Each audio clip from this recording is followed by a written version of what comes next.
Master minds commerce చదవాలనుకునే 10th inter విద్యార్థుల తొలి ఎంపిక. ఓవైపు ప్రధాని మోదీ పొదుపు సూత్రాలు పాటిస్తున్నామంటూ బీరాలు పలుకుతున్న చంద్రబాబు మరోవైపు ఏపీలో దుబారా ఖర్చులు పెడుతున్నారు. పుట్టపర్తి పర్యటన సందర్భంగా చంద్రబాబు ప్రజాధనాన్ని వృధా చేస్తున్నారు. జన సమీకరణ కోసం ఆర్టీసీ స్కూల్ బస్సులను వినియోగిస్తున్నారు. ప్రత్యేక విమానంలో పుట్టపర్తి చేరుకున్న చంద్రబాబు నిన్న కేబినెట్ సమావేశంలో పొదుపు చర్యలపై క్లాస్ స్పీకర్ విచిత్రంగా మళ్ళీ ఇప్పుడు పొదుపు చర్యలను పక్కన పెట్టేసి దుబారా ఖర్చులు పెడుతున్నారు చంద్రబాబు.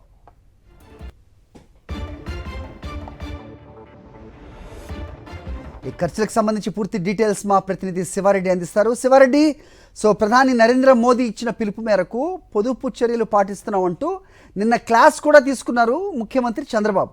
మరి ఇవాళ చూస్తే ఈ దుబారా ఖర్చులను ఏ రకంగా చూడాలి? ఈ బస్సుల వినియోగాన్ని, ఈ చాపర్ ప్రయాణాలని ఏంటి మీ దగ్గర ఇన్పుట్స్? ఖచ్చితంగా, ఎందుకంటే పొదుపు చర్యలు కేవలం మాటలకే పరిమితం అవుతున్నాయి, ఎక్కడ కూడా ఆచరణలో జరగడం లేదన్న విమర్శలు సర్వత్రా వ్యక్తమవుతున్నాయి. ఎందుకంటే ముఖ్యమంత్రి చంద్రబాబు కావచ్చు, మంత్రులు కావచ్చు, ఇతర ప్రభుత్వ యంత్రాంగం కావచ్చు, చేస్తున్న యాక్టివిటీని బట్టి పొదుపు ఎక్కడ ఆంధ్రప్రదేశ్ రాష్ట్రంలో అమలు కావడం లేదు అని స్పష్టంగా అర్థమవుతుంది. ఈ రోజు శ్రీ సత్యసాయి జిల్లా పుట్టపర్తిలో ముఖ్యమంత్రి చంద్రబాబు, అదేవిధంగా రక్షణ శాఖ మంత్రి రాజ్నాథ్ సింగ్ పర్యటిస్తున్నారు.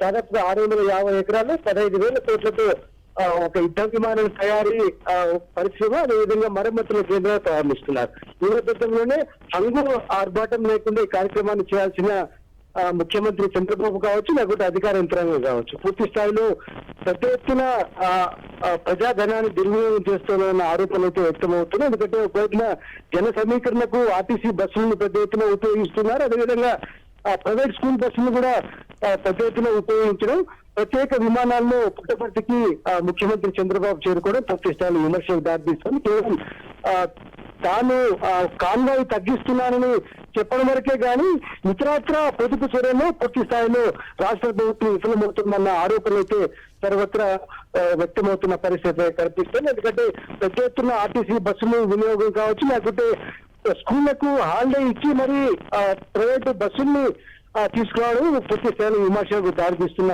పరిస్థితి కనిపిస్తుంది. మరోవైపున ఎక్కడ పోయినా కూడా ప్రత్యేక విమానాన్ని మంత్రులు ఉపయోగిస్తున్నారు, అదేవిధంగా ఇతర ప్రభుత్వ పెద్దలు ఉపయోగించడానికి కూడా పూర్తి స్థాయిలో ప్రజలు తప్పుపడుతున్న పరిస్థితి కనిపిస్తుంది. ఇప్పటికైనా ప్రధానమంత్రి సూచిస్తున్నటువంటి పొదుపు చర్యలను పాటించండి, ఏదైతే సంక్షోభం ఉందో దాని నుంచి బయటపడాలన్న విజ్ఞప్తి ప్రజల నుంచి వ్యక్తమవుతోంది అని.